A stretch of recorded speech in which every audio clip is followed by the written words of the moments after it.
Assalamualaikum warahmatullahi wabarakatuh. Kami dari kelompok 3 yang beranggotakan saya sendiri Latifah Ayu Aji, Dita Laras Jati, Muhammad Fazrian, dan Nabila Mutiara akan berbagi sedikit ilmu mengenai gangguan kecemasan atau yang biasa disebut anxiety disorder. Jadi, anxiety disorder atau rasa cemas ini merupakan hal yang wajar, terutama jika kita sedang berada dalam suatu tekanan atau dalam kondisi tertentu.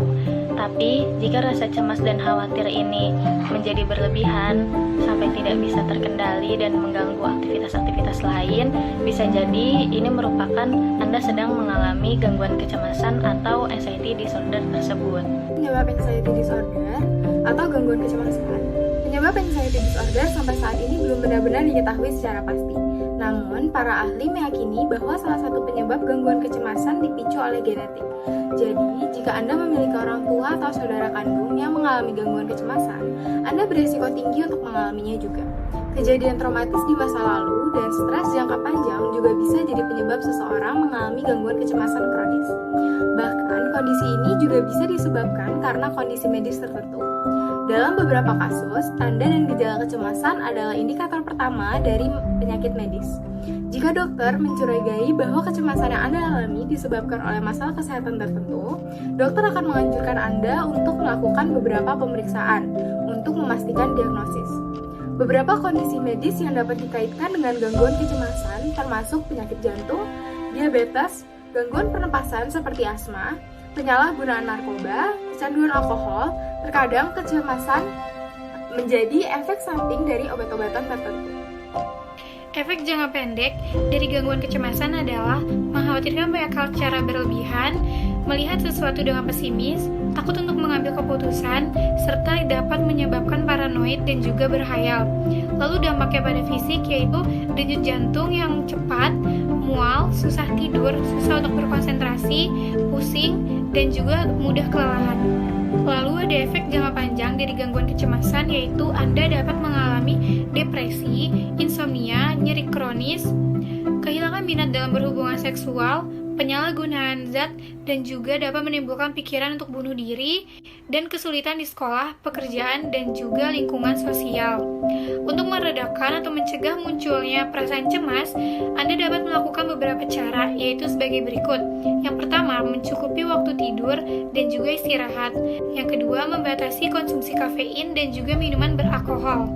Yang ketiga, mengurangi stres dengan mencoba teknik relaksasi seperti misalkan meditasi dan juga yoga.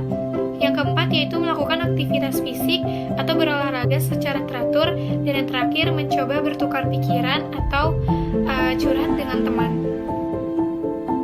Jika cara-cara di atas sudah dilakukan dan faktor pemicu anxiety juga sudah teratasi, namun rasa cemas belum juga hilang, sebaiknya konsultasikan ke psikiater. Untuk menentukan penyebab dan jenis gangguan kecemasan yang Anda alami, psikiater akan melakukan pemeriksaan psikologi. Belajar bagaimana membantu seseorang dengan gangguan kecemasan yang dideritanya adalah langkah penting bagi kesehatan mental si penderita. Hal ini mungkin bisa menimpa teman, keluarga, atau bahkan pasangan. Jangan menyalahkan mereka karena gangguan yang dideritanya, namun sebaliknya orang terdekat sepatutnya kamu berperan sebagai orang yang peduli kepadanya. 1. Menjadi sosok yang mengerti kecemasan mereka. 2. Lakukan pendekatan fisik untuk membantu meredakan kecemasan mereka. Yang ketiga, dengarkan dan dukung mereka. Yang keempat, buatlah perubahan mental dan fisiologis yang positif untuk mereka. Dan yang terakhir adalah buatlah evaluasi. Kecemasan, seperti banyak kondisi kesehatan mental lainnya, bisa lebih sulit diobati jika tidak segera memeriksakan diri. Maka dari itu, jangan ragu untuk berkonsultasi ke dokter atau ke psikolog jika mengalami kecemasan yang tidak biasa. Kebanyakan orang menganggap bahwa orang yang pergi ke dokter atau ke psikiater adalah orang gila. Padahal tidak, siapa saja boleh melakukan konsultasi ke psikiater demi menjaga kesehatan mentalnya. Perlu dipahami bahwa kesehatan mental sama pentingnya dengan kesehatan badan. Jadi, tak perlu didiagnosis memiliki gangguan jiwa dulu untuk pergi ke psikiater. Itulah beberapa fakta mengenai gangguan kecemasan atau anxiety attack. Jika gangguan kecemasan tidak ditangani, rasa cemas dan khawatir yang berlebihan dapat mempengaruhi kualitas hidup seseorang. Sekian dari kami, semoga apa yang kami sampaikan dapat bermanfaat bagi kalian semua. Kopi pahit jangan diminum, kelompok kami pamit. Assalamualaikum.